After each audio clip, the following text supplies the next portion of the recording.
Je m'appelle Camille Bouchard.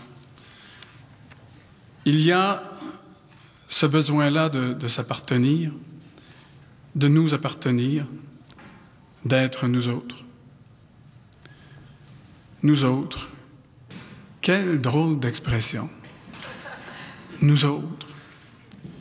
Comme si l'ambivalence s'était installée à tout jamais depuis le premier souffle de nos mots, depuis la première affirmation de notre identité.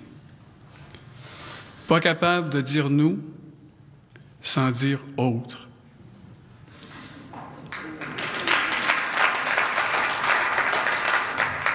Mais si ce n'était pas de l'ambivalence, si c'était de la nécessité, impossible de nous nouer sans nouer les autres, sans nous nouer aux autres, sans entrevoir nos destins dans un dénouement qui ressemble à s'y méprendre à un dévouement.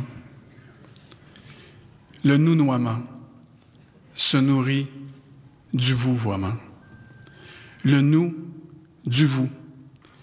Le nous des autres. L'appartenance se nourrit de la différence. Et si on disait nous autres parce qu'on veut pouvoir dire eux autres? Sans cette différence avec les autres, pas d'identité, pas d'appartenance. Sans les autres, nous ne nous appartenons pas. Sans eux autres, nous sommes qui? Nous autres. Et sans nous, ils ne sont rien. Leur existence et la nôtre dépend de notre capacité, de notre volonté à reconnaître les différences, à les dire, à les nommer, à les proclamer, à les chérir, à les protéger, à les enrichir. Nous est un acte de discrimination affective. Et ce nous affectif, ce nous identitaire est immunitaire. Sans cette identification forte à un groupe, nous sommes plus vulnérables. Ce nous le portons comme un bouclier contre les bousculades de la vie. Ce nous familial, ce nous corporatif, ce nous syndical, ce nous étudiant, ce nous politique, ce nous culturel, ce nous génétique, ce nous paroissial, ce nous communautaire, ce nous renforce. Moi, je suis un Canadien québécois. Un Français canadien français. Un Américain du Nord français. Un francophone québécois canadien. Un Québécois d'expression canadienne française française. On est des Canadiens américains francophones d'Amérique du Nord. Des franco-québécois, on est des franco-canadiens du Québec, des Québécois canadiens. C'est ça. Cette fameuse tirade de Falardeau dans la bouche d'Elvis Gratton et de sa femme perdue entre ciel et terre dans une identité floue traduit cruellement ce vide d'un nous dilué, tordu, lessivé, javelisé, malaxé. On rit jaune.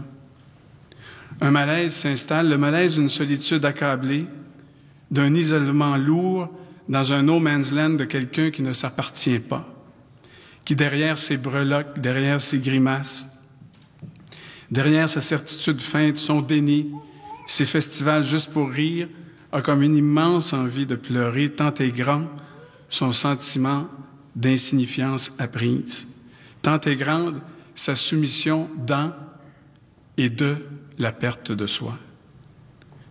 La vulnérabilité du sans-identité fixe est palpable dans cette désespérante quête de reconnaissance d'un voyageur de fortune égaré, d'un voyageur éjaré dans un forfait tout compris. Son insoutenable incapacité à se révolter prend la forme d'une guimauve identitaire, d'une négation poltronne de nous. Pouvons-nous imaginer un seul instant la révolution tranquille sans ce nous?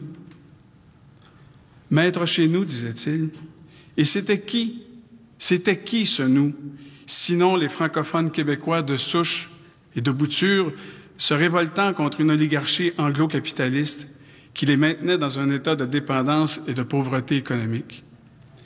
Et c'était qui ce nous, sinon les francophones québécois de naissance ou d'adoption qui en avaient marre de se faire rogner, de se faire piller, de se faire mépriser? Sans ce nous affectif, sans ce nous fulgurant, ce nous irrépressible, ce nous foudroyant, magistral, ce nous sans remords et sans compromis, oubliez le reste.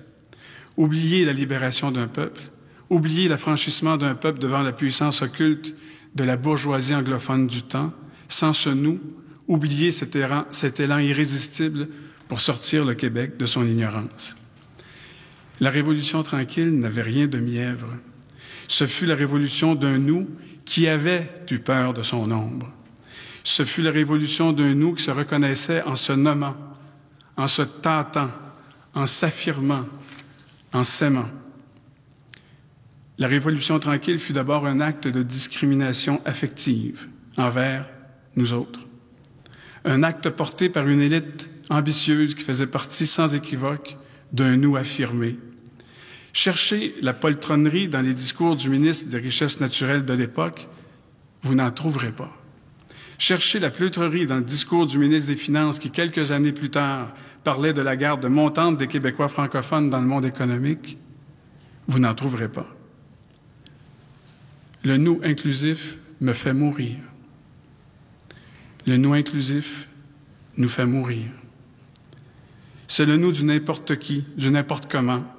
C'est le nous incapable de donner son adresse, donc incapable d'ouvrir sa porte, incapable de reconnaître l'autre. C'est le nous qui a peur de son ombre. C'est le nous perdu, incapable de s'épeler, de s'articuler dans une seule langue, dans aucune langue. C'est un nous imprononçable, un nous impuissant, c'est un nous invisible, qui peut nous voir si nous n'y sommes pas. Dire qui nous sommes, dire nous autres, est le premier acte révolutionnaire.